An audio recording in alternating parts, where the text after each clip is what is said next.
A good Erev Shabbos, everyone. This is Erev Shabbos Parshas Vayeira. This is the first broadcast from our new home. Mostly settled. Oh, I should say partially settled. You'll hear more about that later.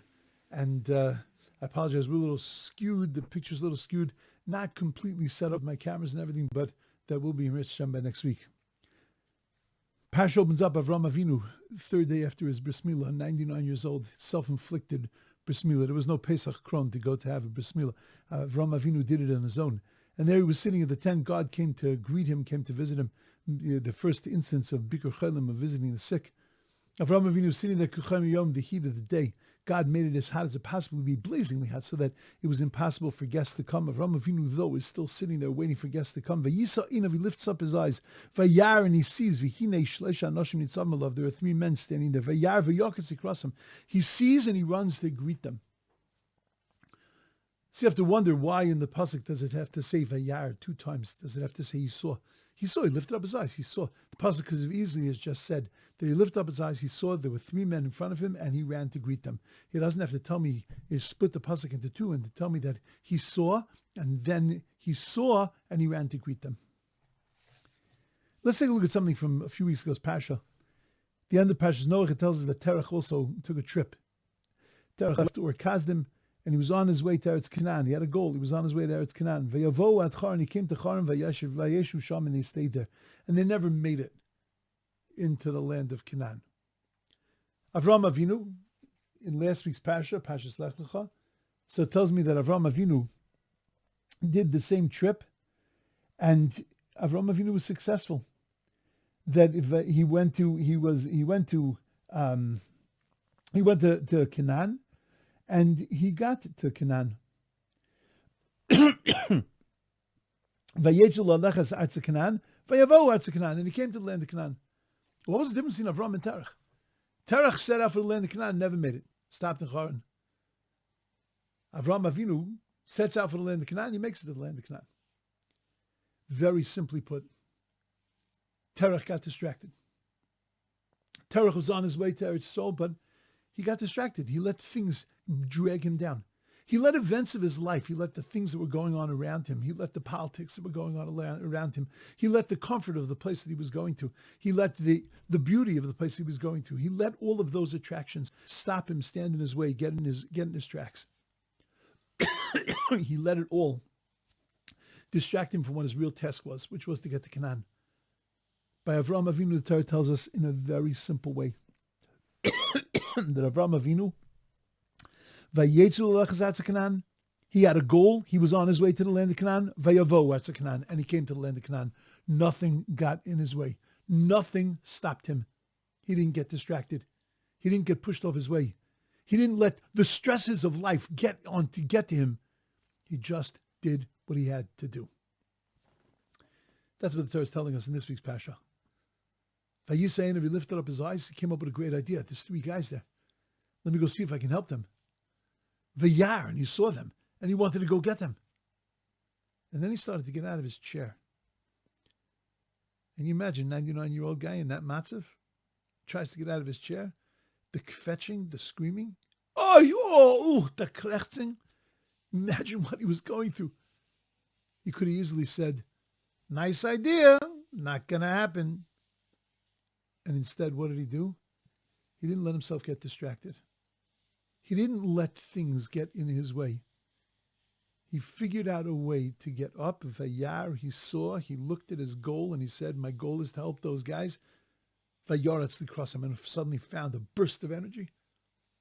Vayaretz l'krasam, and he ran out to get them. When we allow ourselves to get distracted, that's when we never accomplish the things we need to accomplish. And if we could stay focused on what we need to do, if there could be a single-minded pursuit, a single-minded focus on the things that we need to do, then we can accomplish Olamis. So many things happen in our lives that distract us. Difficulties. Difficulties. That we say, I can't go to shul because I'm not feeling good. I'm not feeling it. I don't feel right. I'm off. I'm bothered. We let so many things get in our way. and get distracted from the task at hand, from the things we need to do, from the life we need to live, and from the joy we need to have. I'll tell you an unbelievable thing happened to me this week. When you buy an apartment in Israel, what you buy is a box. And you gotta do stuff inside that box. One of the things you have to do is you have to put in air conditioning. The only problem is it's a box. So they got to put in the air conditioners. New buildings, they can't go outside, so they have to do it all internally. And all the piping and all the everything has to go in the hallway and in some of the rooms. And you have to build a dropped ceiling. Okay, beautiful. So we hired a company. They're doing all the work. Everything is great. They build the drop ceiling. We had a little problem with actually getting it done on time. Okay, so I put a little pressure on them. They were working very hard.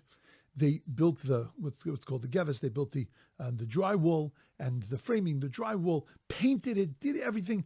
They have maybe an hour and a half's worth of work to do on the electric. And they had an Arab that was working with them, and he was doing the painting and the building of the drywall, and he was miserable that he had to stay so late. Finally, he got them to release him, and one of the two contractors went down with him. Obviously, he was going to pay him, whatever. 5 minutes later, the door swings open. This Arab comes in screaming, holding a sledgehammer.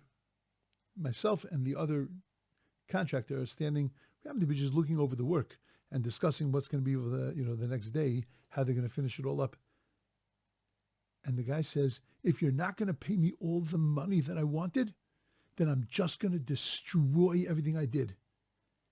And he takes his sledgehammer, and it's up because it's the ceiling. It's, 8.5 feet in the air.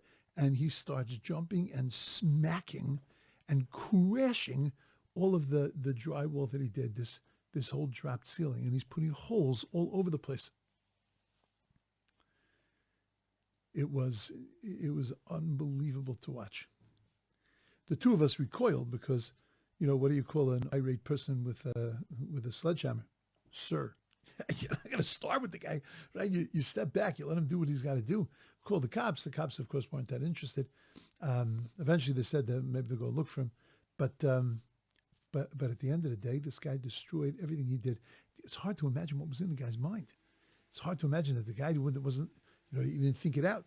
Now he's not going to get paid the money that he was disputing, but he's not going to get paid any money now, and he just lost a job. No, it's not Parsha. But it was so jarring and so shocking, and it could have thrown you so off. But what was amazing is that the contractor and I looked at each other, and kimat, word for word, we said to each other, Me'es Hashem ha'isazos. This is clearly a message from God.